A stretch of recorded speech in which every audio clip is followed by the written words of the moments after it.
کرام ہمیشہ آمنا صدقنا سلمنا، ہم نے قبول کر لیا، ہم نے مان لیا، ہم نے تسلیم کر لیا، ہم نے آپ کو سچا مان لیا، آپ کی ہر بات کی تصدیق کی۔ ان کی پوری زندگی اسی پہ گزرتی تھی۔ تو میں عرض کر رہا تھا رسول اکرم صلی اللہ علیہ وسلم نے مسجد بنانے کا ارادہ کیا تو جہاں مسلمان وہاں مسجد، جہاں مسجد وہاں مسلمان، تو اللہ کے نبی نے مسجد تعمیر کا ارادہ کیا۔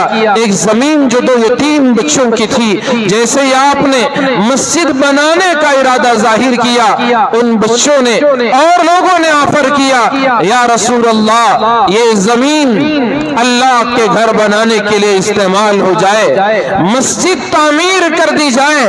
تو ان یتیم بچوں نے اس مسجد کو اللہ کے لیے وقف کرنا چاہا، دے دینا چاہا، لیکن رسول اللہ صلی اللہ علیہ وسلم نے خیال فرمایا کہ آج اگر یتیموں کی زمین لے کر مسجد بنا دیا جائے تو کل کو یہ قوم، میری امت ہر یتیم کے مال کو مسجد سمجھ جائے گی، ہر یتیم کے مال کو وہ سرائے سمجھ جائے گی، ہر یتیم اور بیوہ کے مال کو مدرسہ سمجھ جائے گی۔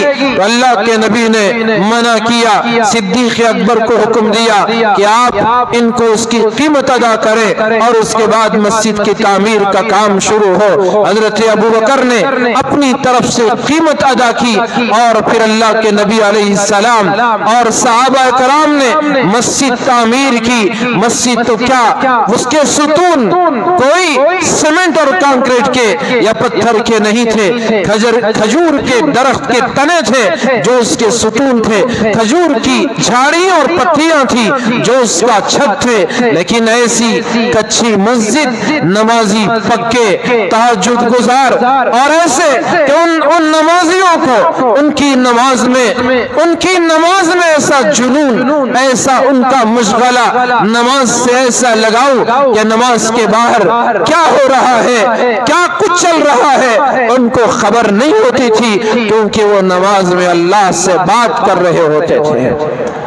آج ہم مسجد میں پہنچتے ہیں، نماز تو ادا کرتے ہیں، لیکن ہماری توجہات بٹی ہوئی، خیالات بکھرے ہوئے، کبھی دکان میں تو کبھی مکان میں، کبھی آفس میں تو کبھی کھیت میں، کبھی باغ میں تو کبھی بازار میں، کبھی خوشی کا منظر ہماری آنکھوں کے سامنے تو کبھی غم کے ماحول میں ہم نماز میں کھڑے کھڑے چلے جاتے ہیں۔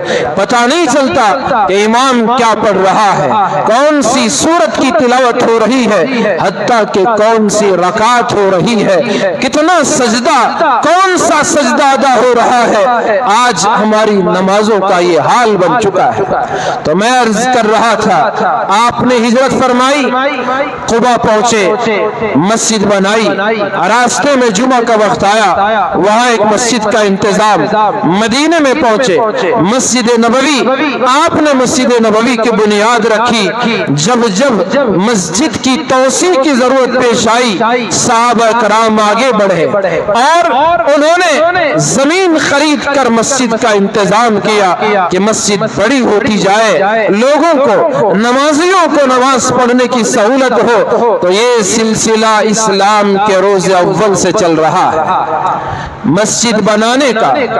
اور جہاں مسجد ہوتی ہے پہلے سے، رسول اللہ کی اس مسجد میں ایک حصہ جسے اردو میں چبوترا اور عربی میں صفہ کہا جاتا ہے، آپ نے اس کو بھی بنایا تاکہ پڑھنے والوں کے لیے پڑھنے کی جگہ کا انتظام ہو سکے۔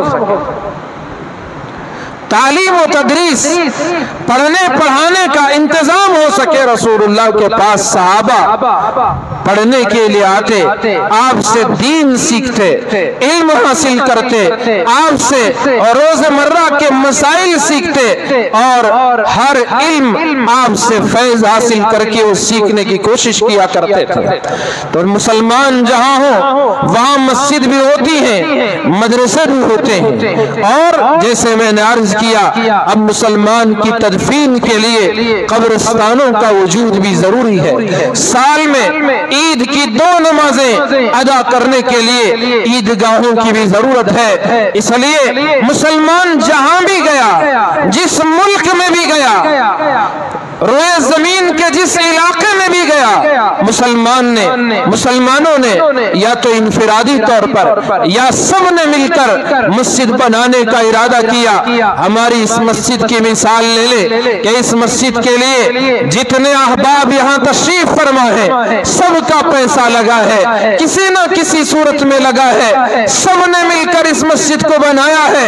اسی طرح جتنی پچھلی تاریخ میں جہاں بھی مسلمان گئے مسلمانوں نے اپنے فتح کا پرچم لہرایا، انہوں نے اپنی گاڑی کمائی کا حصہ محنت سے کمایا، محنت کر کے کمانے کے بعد اپنی پونجی سے اپنے سرمایے سے مسلمانوں کے مرحومین کی تدفین کے لیے قبرستانوں کا انتظام کیا، مسلمانوں نے عید کی نماز پڑھنے کے لیے عیدگاہوں کا انتظام کیا، مسلمانوں نے نماز ادا کرنے کے لیے مسجد کا انتظام کیا، مسلمانوں نے بچوں کی تعلیم کے لیے مدرسوں کا انتظام کیا۔ میرے بھائیوں، آج مسلمانوں کے ذہنوں میں بھی وقف اور اوقاف کے تعلق سے غلط فہمیاں موجود ہیں۔ شاید ہم یہ سمجھتے ہیں کہ ہم نے یہ مسجدیں حکومت کے دینے پر بنا لی ہیں، ہمارے یہ قبرستان حکومت کا تحفہ ہے، ہمارے یہ عیدگاہیں حکومت نے ہم کو دی ہیں، مدرسے حکومتوں نے دی ہیں۔ جی نہیں، پچھلے جب راجہ مہاراجوں کا دور بھی تھا تو مسلمان راجہ مندر کو زمین دیتا تھا، اگر کوئی مسلمان بادشاہ مسجد بنائے عیدگاہ بنائے تو اس کا اپنا اختیار ہے، وہ بنا سکتا ہے، اس کی مرضی ہے، وہ بنا سکتا ہے۔ جیسے وہ مندر کو جگہ دیتا ہے، ایک گردوارے کو جگہ دیتا ہے، چرچ کے لیے جگہ دیتا ہے، ایک حاکم کی ذمہ داری بنتی ہے، حکومت چلانے والے کی ذمہ داری بنتی ہے کہ وہ اپنی عوام میں اپنی رعایا میں جتنے مذہب کے ماننے والے لوگ ہیں سب کا خیال کرے، ان کی اپنی مرضی، جو چاہے مذہب اختیار کرے۔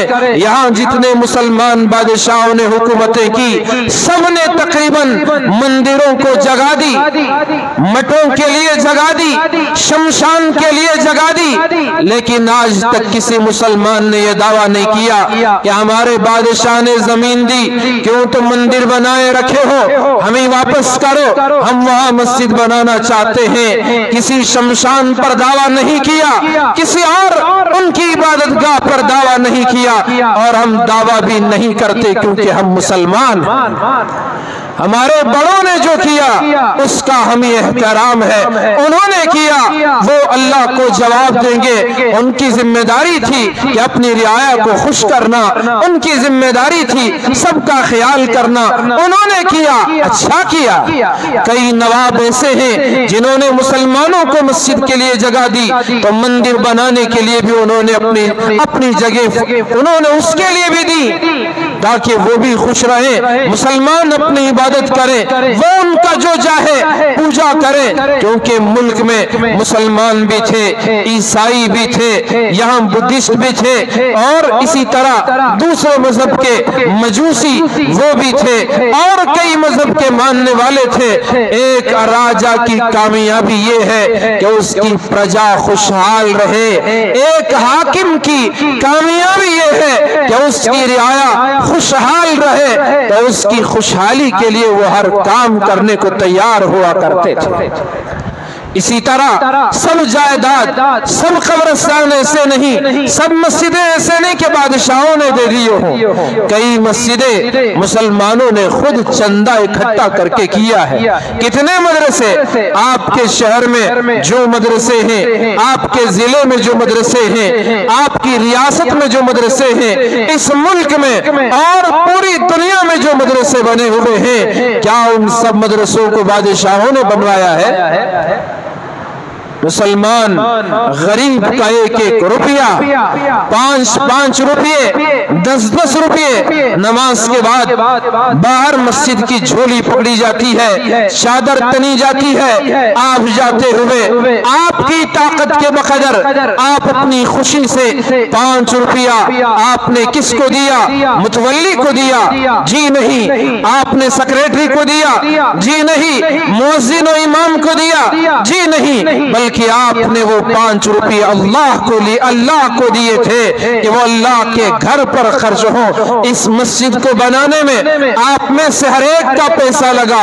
آپ کو یہ پیسے مفت میں نہیں ملے، آپ کا یہ مال فری میں نہیں آیا، آپ کو یہ زمین سے خزانے نہیں مل گئے، بلکہ آپ روزانہ محنت کرتے، جاتے بازار، کوئی مزدوری کرتا، کوئی گارا کلا کر سیمنٹ کا کام کرتا، کوئی کارپینٹر کے میخ ٹھوکنے کی مزدوری کرتا، کوئی ویلڈنگ کا کام کرتا، کوئی اور کام کرتا، یہ یا تو کوئی تجارت کرتا یا کوئی اپنی آفس جاتا، وہ ملازمت کرتا، کوئی مسلمان کھیتی باڑی کرتا، اپنا پیسہ 5 روپے 10 روپے 100 200 1000 2000 لاکھ 2 لاکھ اپنی طاقت کے بغیر وہ اللہ کو جمع کرتا تھا، اللہ کو دیتا تھا۔ کیوں؟ وہ جانتا ہے لن تنالوا البر حتى تنفقوا مما تحبون، کہ تم نیکی کے مقام کو ہرگز اس وقت تک نہیں پہنچ سکتے جب تک کہ تم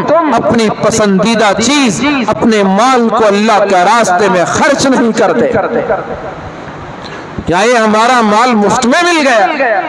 کیا یہ ہمارا پیسہ بیکار میں مل گیا؟ کیا یہ ہماری جائیداد و پراپرٹیاں اس کی کوئی قیمت نہیں؟ آج جو لڑائی چل رہی ہے، آج جو تحریک شروع کی جا رہی ہے، وقف بورڈ کا جو منظم طریقہ اس ملک میں پہلے جو قانون بنایا گیا تھا اس کی بحالی کے لیے جو کوشش ہو رہی ہے، وہ اسی لیے کہ آپ کے اس ایک روپیے کا، آپ کے ان 5 روپیوں کا، آپ کے ان 10 روپیوں کا جو آپ نے اپنی کمائی کا دیا تھا، ان سب کا آج کیسے اختیار حکومت کو مل سکتا ہے؟ آپ نے اللہ کو دیا تھا، آپ نے مسجد کو دیا تھا، آپ نے مدرسے کو دیا تھا، آپ نے عیدگاہ کو دیا تھا، آپ نے قبرستان کو دیا تھا۔ تو یہ لڑائی آپ کے اس ایک روپیے کی لڑائی ہے، آپ کے اس 5 روپیے کی لڑائی ہے، آپ کے اس 10 20 100 200 روپیے کی لڑائی ہے جو آپ نے اللہ کو ادا کیے تھے، جو آپ نے مسجد و مدرسے قبرستان و عیدگاہوں کو تعمیر کرنے میں لگائے تھے۔ میرے بھائیوں، آپ اس تحریک کو معمولی نہ سمجھیں، آپ یہ سمجھتے ہیں کہ وقف بورڈ کا معاملہ ہے، یہ ہم سے پرے مسئلہ ہے۔ جی نہیں، آپ نے جو پیسے دیے تھے، آپ نے جو خرچ کیا تھا، آپ کے والد نے جو خرچ کیا تھا، آپ کے دادا نے جو خرچ کیا تھا، آپ کے پردادا نے جو خرچ کیا تھا، آپ کے اور ہمارے آبا و اجداد نے جو اللہ کو مال دیا تھا، جو جائیدادیں دی تھی، آج ان کی حفاظت کا مسئلہ ہے۔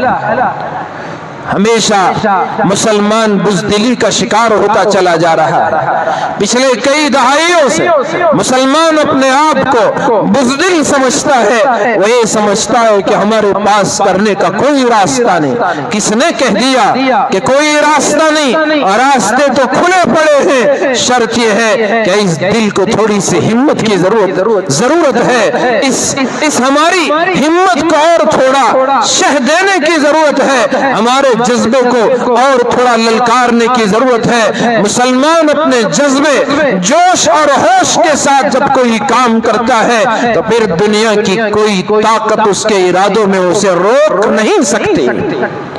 مسلمانوں نے ہمیشہ اس بات کا ثبوت دیا ہے۔ آپ ہماری تاریخ کو پڑھیں، کیا انگریز کا تسلط ہمارے اوپر ایسے ہی معمولی رہا؟ کون ہوتا جو اس انگریز کی حکومت کے خلاف منہ کھولنے کی ہمت کر سکتا تھا؟ یہاں کی بڑی آبادی جواب دے چکی، چٹھی لکھ کر، معافی نامے لکھ کر وہ معافی کی بھیک مانگتی، لیکن آپ اور میرے آبا و اجداد تھے، ان کی انگریزوں کی بندوقیں ہوتی اور ہمارے باپ دادوں کے سینے ہوتے کہ تم گولی سے ہمیں پھون سکتے ہو، ہمیں چھلنی کر سکتے ہو، مار سکتے ہو، لیکن ہمارے اس جذبہ ایمان کو تم ذرا برابر کم نہیں کر سکتے۔ ان کی بندوقوں کی گولیاں ختم ہو گئی، لیکن شہید ہونے والی ان سینوں میں گولیاں کھانے والے سینے ختم نہ ہوئے، ان کے تیغ و تلوار کن پڑ گئے، لیکن ان تلوار چلنے کی جو گردنیں تھی وہ گردنیں باقی رہ گئی، اور مسلمان نے ثابت کر دیا کہ جب یہ قوم کسی بات کو ٹھان لیتی ہے اس کو کر گزرتی ہے۔ تو یہ جذبہ ایمان، یہ ایمانی حرارت و حمیت ہم جیسے ہی کاروبار میں لگے، بلڈنگوں کو بنانے میں لگے، اور شادی بیاہ میں خوب پیسہ لٹانے میں لگے، اپنی خوشیوں میں پانی کی طرح پیسہ بہانے میں لگے، دنیا کو سب کچھ سمجھ بیٹھے، اپنی آخرت کو ہم نے بھلا دیا، ہم نے یہ سمجھنا چھوڑ دیا کہ زندگی کا مقصد کیا ہے، کیوں ہم پیدا ہوئے۔ تو پھر دنیا کی اسی لالچ نے، دنیا کی اسی محبت نے، دولت کے اسی حرص و طمع نے مجھے بھی اور آپ کو بھی بزدل بنا دیا، کم ہمت کر دیا، ہمیں اندر سے توڑ کر رکھ دیا۔ اب ہم سوچتے ہیں میں آگے بڑھوں تو میرا کیا ہوگا، گھر والوں کا کیا ہوگا، اس کا کیا ہوگا، فلوں کا کیا ہوگا۔ ہم کوئی آپ کو غیر قانونی کام کرنے کے لیے نہیں کہتے، جو آئین میں نہ ہو، دستور میں نہ ہو، کوئی کام مسلمان ہرگز وہ نہیں کرے گا جو ہمارا قانون اس کی اجازت نہیں دیتا، کیونکہ ہم مسلمان ہیں، ہم نے وفاداری کا عہد کیا ہے، ہم اس وفاداری کے عہد کا پاس و لحاظ کریں گے۔ ہمارے بڑوں نے جو اس ملک کے قانون کو تسلیم کرنے کا اعلان کیا، ہم ان کے اس اعلان کے پابند ہیں، ہم ان کے راستے پر چلنے والے ہیں، کوئی غیر قانونی کام تو ہم نہیں کریں گے۔ لیکن میں جس ہمت کی بات کر رہا ہوں، جس جذبے کی بات کر رہا ہوں، جس جوش کی بات کر رہا ہوں، وہ ہے اپنے بڑوں کی بات پر، ان کے حکم پر وہ جو اعلان کرے اس کے لیے تیار رہنا میری اور آپ کی، ہم سب مسلمانوں کی ذمہ داری اور فریضہ بنتا ہے۔ اسی طرح جب اس سے پہلے اس ملک میں ایسے قانون بنائے گئے جو مسلمانوں کی شریعت کے خلاف تھے، آل انڈیا مسلم پرسنل لا بورڈ کے ذمہ داروں نے جب بورڈ قائم نہیں تھا اس وقت بھی، اور جب بورڈ قائم ہوا اس وقت اور اس کے بعد بھی، انہوں نے منظم طریقے سے پورے ملک میں تحریکیں چلائی اور اس امت کو بیدار کیا، اور جب امت بیدار ہوئی، کھڑی ہوئی، اپنے حق کے مطالبے کے لیے امت سامنے آئی، وقت کی حکومتوں کو گھٹنے ٹیکنے پر مجبور ہونا پڑا، عدالتوں کو اپنے فیصلے بدلنے پڑے۔ یہ آپ کی طاقت ہے، یہ آپ لوگوں کی قوت ہے۔ تو میں عرض کر رہا تھا ہمارے ملک میں قانونوں کا ایک مجموعہ ہے، اس سب کی بالادستی اور اس بالادستی کو قائم رکھنا اس ملک کے ہر باشندے کی ذمہ داری ہے۔ انہی قانون میں جیسے ہندو اوقاف ہے اور سکھوں کے اوقاف کا جو قانون ہے وہ ان کے اوقاف کی حفاظت، ان میں کون رہے گا، کون اس کی ذمہ داری سنبھالے گا، تو ان کے لیے اسپیشل قانون ہے۔ اسی طرح مسلمانوں کے اوقاف، مسجد و مدرسے، قبرستان و عیدگاہ، مسلمانوں کے اور فلاحی سماجی ادارے، ان کی طرف سے کوئی ہاسپٹل ہو، اسکول ہو، کالج ہو، مسلمانوں کے اوقافی اداروں پر، اوقافی جائیداد پر چلائے جا رہے ہیں، وہ سب کے سب وقف بورڈ کے تحت اس ملک میں جو قانون بنا انگریز کی حکومت میں، اسی وقت قانون بنا کہ اس کی حفاظت کی ذمہ داری ہے، اس کو گورنمنٹ اپنے قبضے میں نہیں لے سکتی۔ اور اسی طرح ملک آزاد ہونے کے بعد بھی مختلف مراحل میں اس قانون کو مضبوط سے مضبوط تر کیا گیا اور مضبوط بنانے کی کوششیں وقتاً فوقتاً سامنے آتی رہی اور کچھ حد تک کامیاب ہوتی رہی۔ 1995 کا جو وقف ایکٹ بنا اس میں کئی اصلاحات، کئی ترمیمات لائی گئی، کیوں؟ مقصد کیا تھا کہ مسلمانوں کی یہ جائیداد محفوظ رہے۔ اس کا جو فائدہ ہے وہ غریبوں تک، مسلمانوں تک پہنچتا رہے۔ اور وقف کا جو مسئلہ ہے اس کا یہ کہ ہماری مثال کے طور پر آپ نے اپنی محنت کی کمائی سے ایک سائٹ خریدی، اب آپ چاہتے ہیں کہ اس کو اللہ کے لیے دے دیں، وقف کر دیں، تو آپ کی وہ سائٹ اپنی ملکیت سے تو نکال دیتے ہیں، تو یہ کسی اور کو اس کا مالک نہیں بناتے، نہ خود اس کے مالک نہ کوئی اور اس کا مالک، بلکہ وہ اللہ کی ملکیت میں پہنچ جاتی ہے۔ اب جس نے اسے وقف کیا آپ نے اس کو دے دیا، تو آپ جس کام کے لیے اس زمین کو وقف کر رہے ہیں اس کام میں اس کا استعمال ہوگا۔ آپ نے مثال کے طور پر مسجد بنانے کے لیے جگہ دی، تو اب اس میں مدرسہ نہیں بنایا جا سکتا، اس پر ہاسپٹل نہیں بنایا جا سکتا، اس پر اسکول نہیں بنائی جا سکتی، کالج نہیں بنائی جا سکتی۔ آج کچھ مسلمان پڑھے لکھے ان کو سوچ زیادہ ہو گئی، وہ عیدگاہوں کی جگہ کو کہہ رہے ہیں کہ یہاں کالج بنا دیں کیونکہ گورنمنٹ سے گرانٹ مل رہے ہیں۔ اور اللہ کے بندوں، جس نے وقف کیا وہ تو عیدگاہ کے لیے دیا تھا، آپ کون ہوتے ہیں کالج بنانے کے لیے؟ کیا اور زمین اس ملک میں نہیں ہے کہ وہاں جا کر آپ کالج بنائیں، وہاں آپ اسکول بنائیں؟ آپ دھڑلے سے کسی وقف کی زمین کو گورنمنٹ کی طرف سے اسکیم آئی ہاسپٹل بنانے کے لیے، آپ نے سب مل کر کہہ دیا کہ یہاں ہاسپٹل بنا دو، کیا ہمارے باپ کی جگہ ہے کہ ہم جسے چاہے کہہ دیں؟ جس نے وقف کیا، جس نے وہ زمین دی، کس مقصد کے لیے دیا، اس مقصد میں وہ زمین کا استعمال ہوگا۔ آج حکومت اس قانون میں ترمیم کر رہی ہے، وہ اپنی مرضی سے اس جائیداد سے حاصل ہونے والی آمدنی کو یتیموں پر خرچ کرے گی، بیواؤں پر خرچ کرے گی، مسکینوں پر خرچ کرے گی، مسلمانوں کی تعلیم پر خرچ کرے گی۔ آپ کو کس نے یہ اختیار دیا؟ شریعت کا مسئلہ ہے، مسئلہ میں نے بتا دیا کہ شریعت یہ کہتی ہے جس نے وقف کیا ہے، اس نے جس مقصد کے لیے وقف کیا اسی میں اس چیز کا استعمال کیا جائے گا، کسی اور کام کے لیے اس کا استعمال نہیں ہوگا، چاہے بھلی زمین ایکڑوں پر کیوں نہ مشتمل ہو۔ عیدگاہ کے لیے ہے تو عیدگاہ ہی رہے گا، اس میں آپ کو کالج و اسکول بنانے کی ضرورت نہیں ہے، آپ کو کسی اور کام کی ضرورت نہیں۔ کالج بنانا، اسکول بنانا، آپ کے آباء و اجداد نے اتنی بڑی جگہ عیدگاہ کے لیے دی، آپ تو پڑھے لکھے ہو، چلو آپ کچھ محنت کرو، آپ ایک اسکول کے لیے زمین خریدو، عیدگاہ کے لیے جنہوں نے زمین خریدی، آپ کالج کے لیے محنت کرو، کوشش کرو۔ تو اختیار جو ہے وہ یہ کہ واقف نے، وقف کرنے والے نے جس پرپس کے لیے وہ زمین دی ہے اسی کام میں وہ زمین کا استعمال ہوگا۔ تو اسی طرح حکومت پر بھی یہ بات ہے کہ حکومت بھی اپنی مرضی سے اس وقف کی جائیداد کو وقف کرنے والے کی منشا اور مقصد کے خلاف کسی غریبوں میں تقسیم نہیں کر سکتی۔ انہوں نے اس قانون میں ترمیم لا کر بدلاؤ کیا ہے۔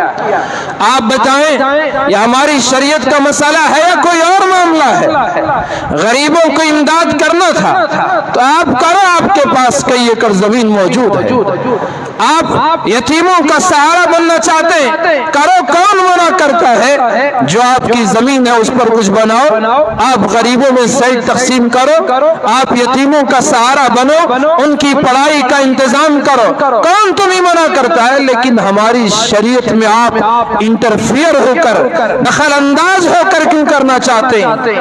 آپ اس بات کی باریکیوں کو سمجھنے کی ضرورت ہے۔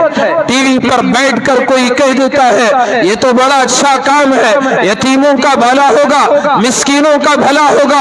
ارے بابا، شریعت کا تو آپ کو علم ہونا چاہیے کہ شریعت آپ کو کیا کہہ رہی ہے۔ جس نے زمین دی اس کا مقصد کیا، کس لیے، اسی میں وہ کام کا استعمال ہوگا، کسی اور کو اس میں بدلنے کا اختیار نہیں۔ آپ جانتے ہیں ہمارے میٹ اس مسجد کے دینے والے نے اس مسجد کے لیے دیا، یہ میٹ شاہی مسجد میں استعمال نہیں ہوتے، یہ مسئلہ ہے وقف کرنے کا، یہ شریعت کی بات ہے، تو ہم یہی کہتے ہیں کہ وقف بورڈ کی آڑ میں آپ شریعت میں دخل اندازی نہیں کر سکتے۔ اسی طرح مسلمانوں کی جائیداد ہے، وقف بورڈ یہ اس کے نگران کون ہوں گے؟ مسلمان ہوں گے، اس کی دیکھ ریکھ کرنے والے مسلمان ہوں گے، اس کے بارے میں فیصلہ کرنے والے مسلمان ہوں گے۔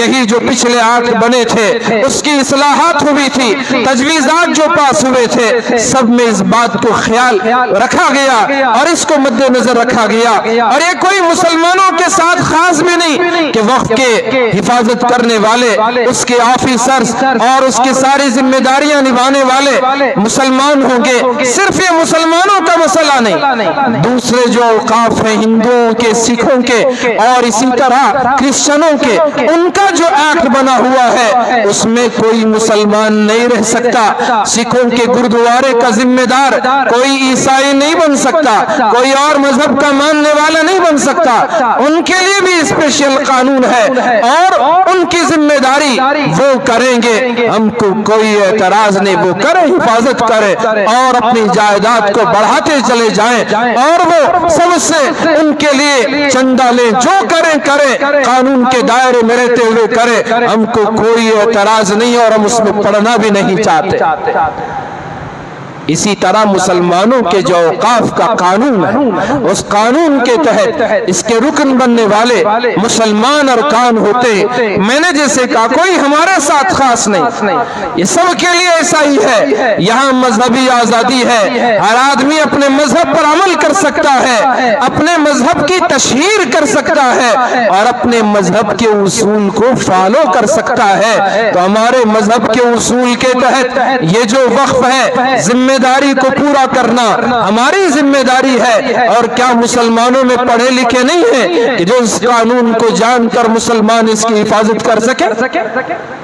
20 کروڑ 25 30 کروڑ کی آبادی والا، مسلم آبادی والا یہ ملک، ہمارے جو ریزرویشن تھے دھیرے دھیرے آپ نے ختم کیے، اور جو خاص ہمارا شعبہ ہے آپ اس میں بھی دخل دینا چاہتے ہیں۔ حاضرین گرامی، آپ نے یہ محسوس کیا ہوگا کہ لوگ یہ کہہ رہے ہیں، جیسے میں نے ابھی بتایا مندروں میں ہم ممبر بننا نہیں چاہتے، اسی طرح وقف میں، مسجدوں میں، مدرسوں میں، عیدگاہوں، قبرستانوں میں کسی غیر کو ہم ممبر بننے بھی نہیں دیں گے، رکن ہونے بھی نہیں دیں گے۔ اس کے لیے قانون کے خلاف جو عدالت کا دروازہ کھٹکھٹانا، جو تحریک چلانا چلائیں گے، لیکن ایک دوسری بات کو بھی ہمیں سمجھنا پڑے گا۔ وہ بات یہ ہے کہ یہ شریعت کا مسئلہ ہے۔ میں نے ابھی آپ کو سمجھایا کہ یہ مسئلہ خالص شریعت کا ہے، تو اس میں کسی غیر مسلم کا داخل ہونا، یہ دوسرے الفاظ میں کہوں تو یہ ایسے ہے کوئی کل یہ کہے کہ آپ کی مسجد میں کیا کوئی امام مسلمان ہی بنے گا؟ غیر مسلم کیوں نہیں بنتا؟ وہ بھی تو بنے، شریعت میں وہ اس طرح سے مداخلت کی کوشش کرے اور اس کے لیے حکومت بل پاس کرے، قانون لائے، کیا ہم اس کو برداشت کریں گے؟ کیا ہم اس کو مانیں گے؟ جیسے امامت، نماز شریعت کا مسئلہ ہے، یہ وقف کی چیزیں بھی شرعی مسئلہ ہیں۔ آپ اس کو فرق اور جدا نہیں کر سکتے، اس میں امتیاز نہیں کر سکتے۔ جن بدبختوں اور نکموں نے مٹھائیاں بانٹی، وہ اس لیے بانٹی کیونکہ قانون جو اس سے پہلے اب تک تھا، اگر کوئی قبضہ کیے ہوئے ہے کسی بھی لینڈ پر 12 سال تک اگر اس کا قبضہ ہے، چاہے حقیقی مالک کوئی اور کیوں نہ ہو، تو یہ قابض کو جس نے قبضہ کیا ہے، جس نے اس کو اکوائر کیا ہے، اپنا قبضہ جمایا ہے، وہ حکومت، عدالت گویا قابض رہنے والے کو مالک بنا دیتی ہے۔ یہ قانون جو بھی اسپیشل ایکٹ ہوتا ہے، وقف کا ایکٹ ہوتا ہے، اس پر لاگو نہیں ہوتا تھا۔ حکومت نے اب اس کو ختم کر دیا کہ اب ایسا نہیں، چاہے وقف کی زمین ہو یا کوئی بھی زمین ہو، اگر قبضہ کسی اور کا ہے تو اسی کو دے دیا جائے گا۔ کیا آپ اس کو قبول کر لیں گے؟ کیا آپ اس کو مان لیں گے؟ کوئی مسلمان اس کو نہیں مانے گا۔ اور پھر یہ جو وقف، کئی ایسے ادارے ہیں ان کے پاس صحیح کاغذ تو نہیں، لیکن استعمال وہ وقف کے طور پر ہو رہے۔ کئی قبرستان بڑوں نے ہمارے زمین دے دی، اب پلٹ کر نہیں دیکھا، کیوں اللہ کو دے دیا ہے بس چھوڑ دیا۔ اب ان کے کاغذات درست کرنے کے پیچھے مسلمانوں کو فرصت نہ رہی، تو پھر کیا وہ استعمال میں وقف کے طور پر استعمال ہوتی رہی۔ آج کی حکومت یہ استعمال کے طور پر جو وقف بنی ہوئی ہے، استعمال کے ذریعے سے مسلسل یہ مسلمانوں کی رفاہی کام میں استعمال ہو رہی ہے، تو یہ زمین اس کو وقف تسلیم کی جاتی تھی، جیسے جسے آج کی حکومت ختم کرنا چاہتی ہے۔ وقف بائی یوزر، وقف بذریعہ استعمال، اس قانون کو وہ ختم کر کے وہ استعمال میں صحیح مسلمانوں کے کام میں کیوں نہ ہو، اگر ڈاکیومنٹ درست نہیں تو پھر اس کو وقف وہ شامل کرنے، وقف ماننے کو تیار نہیں۔ اور پھر نعرے یہ لگا رہے ہیں کہ یہ قانون ہم مسلمانوں کی فلاح و بہبودی کے لیے لا رہے ہیں، مسلمانوں کو کامیاب کرنے کے لیے لا رہے ہیں، مسلمانوں کو ان کا حق دلانے کے لیے لا رہے ہیں۔ میرے بھائیوں، اسپین میں بھی لوگوں نے اسی طرح سے کیا تھا کہ مسجدوں مدرسوں کو انہوں نے چور دروازے سے داخل ہونے کے لیے قانون بنائے تھے، تو یہی وہ اسی کی کاپی یہاں کی یہ حکومت بھی کر رہی ہے۔ تو اس لیے میرے بھائیوں، وقف کا سمجھنا اور اس قانون کا سمجھنا اور اس کے ذریعے سے حکومت کے منشا اور مقصد کو سمجھنا بڑا آسان ہے۔ تو اس لیے ہم سب کو چاہیے کہ اس قانون کا مکمل کھل کر بیکاٹ کریں۔ ہماری ڈی پی، واٹس ایپ کی ڈی پی، ہمارا اسٹیٹس، ہمارے فیس بک، ہمارے انسٹاگرام، ہمارے یوٹیوب جو ہم استعمال کرتے ہیں، وہ سب اس کے خلاف تحریک اور اس کے خلاف لکھی جانے والی تحریر ہو۔ میں یہ نہ سوچوں کہ میں کانگریس کا لیڈر ہوں، میرے ماننے والے فالوور غیر مسلم بھی ہیں، وہ کیا سمجھیں گے؟ بھاڑ میں جائیں ان فالووروں کو، ہم کو اس سے کوئی لینا دینا نہیں۔ میری پہچان اسلام سے ہے، میری پہچان مسلمانوں سے ہے۔ اسی طرح کوئی بی جے پی کا کارندہ ہو، وہ یہ نہ سوچے کہ میں بی جے پی میں کام کر رہا ہوں، میں کیسے اس کے خلاف بول سکتا ہوں۔ اگر وہ بی جے پی کا کوئی دوسرا کارکن آپ کے گھر پر حملہ کرے، آپ کا دکان لوٹے، کیا خاموش بیٹھ جاؤ گے کہ میرا یہ دوسرے کارکن کیا سمجھیں گے، پارٹی مجھے کیا کرے گی؟ اس پارٹی کی کوئی ضرورت نہیں جو پارٹی شب خون مار کر وقت بورڈ کے حقوق کو چھیننا چاہتی ہے۔ تو اسی طرح میرے بھائیوں، ہم سب کو متحد ہو کر ایک بن کر اس کے خلاف تحریک چلانی چاہیے۔ کوئی ایک ادارہ، کوئی ایک تنظیم، کوئی ایک ٹرسٹ، کوئی ایک ادارہ اس کے لیے اٹھ کھڑا ہو، ایسا نہیں ہے۔ آج ضرورت ہے تمام اداروں کو متحد ہو کر کام کرنے کی، تمام مسلمانوں کو اتحاد و اتفاق کا ثبوت پیش کرنے کی۔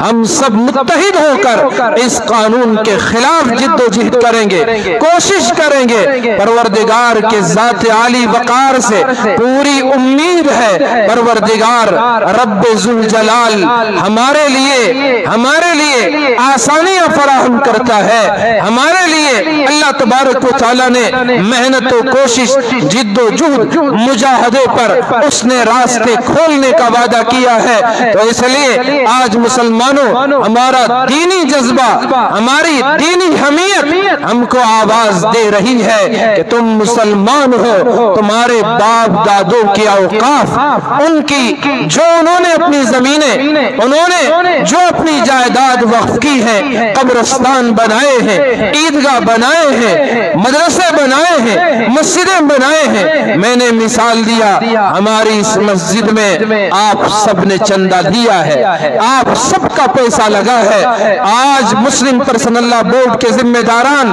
آپ کے ایک ایک روپیے کی فکر کر رہے ہیں۔ جو آپ نے ایک روپیہ اللہ کو دیا تھا کیسے وہ محفوظ رہے، اس پر کسی اور کا تسلط نہ ہو، کسی اور کا قبضہ نہ ہو۔ تو اس لیے میرے بھائیوں، اتحاد و اتفاق کا ثبوت پیش کرتے ہوئے اس کے لیے آپ کی ذات سے جو ہو سکتا ہے، آپ کی کمیٹی سے جو ہو سکتا ہے، آپ کی تعداد سے جو ہو سکتا ہے، آپ کی تنظیم سے جو ہو سکتا ہے۔ آج کوئی تنظیم یہ نہ سوچے میرا کام تو شادی بیاہ کا انتظام کرنا تھا، کوئی تنظیم یہ نہ سوچے کہ میرا کام تو ختنہ کرانے کا تھا، کوئی تنظیم یہ نہ سوچے کہ حکومت کے فوائد کو میں بانٹنے کی میری ذمہ داری، تعلیم کے شعبے کی میری ذمہ داری۔ آپ کو دیگر موقعوں پر آپ ضرور اس کام میں لگے رہیں، لیکن اب ضرورت ہے آپ سب کی صلاحیتوں کے لگانے کی، سب متحدہ طور پر اپنی اپنی صلاحیت اس کام کے لیے چھوٹا بن کر بڑا بن کر جو آپ کر سکتے ہیں کر کے، لیکن سب کے مشورے سے اتحاد و اتفاق کے ساتھ اس کام کو پورا کریں۔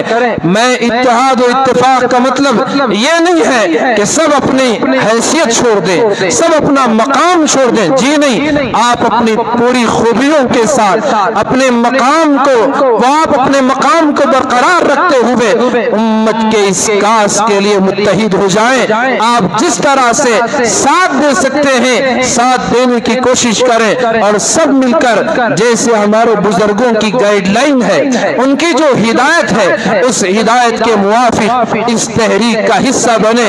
اللہ سے دعا بھی کرتے رہیں، دن بھر کوشش کرتے رہیں، اور رات میں 2 رکعت پڑھ کر اللہ سے مانگتے رہے، مولا ہم کتنے نکمے ہو چکے کہ ہم اپنوں کی جائیداد کی حفاظت بھی نہ کر سکے، اے اللہ ہماری تو مدد فرما۔ اس سے آہوزاری کے ساتھ دعائیں بھی کرتے رہیں، قرآن پڑھیں، دعا کریں، استغفار پڑھیں، دعا کریں، درود پڑھیں، آپ دعا کریں، اور اسی طرح صدقہ خیرات بھی کریں۔ اللہ سے دعا کرتے رہیں کہ کسی طرح یہ قانون کل عدم قرار دے دیا جائے، اور جو پرانا ترمیمی جو پرانا قانون ہے اسی کو بحال کیا جائے، اور اس میں جو اور اصلاحات جو شریعت کے دائرے میں ہو سکتی ہیں وہ کام ہو، تو ہم اس کو اپنے آنکھوں سے اپنے سر سے اسے قبول کرنے کو تیار ہے۔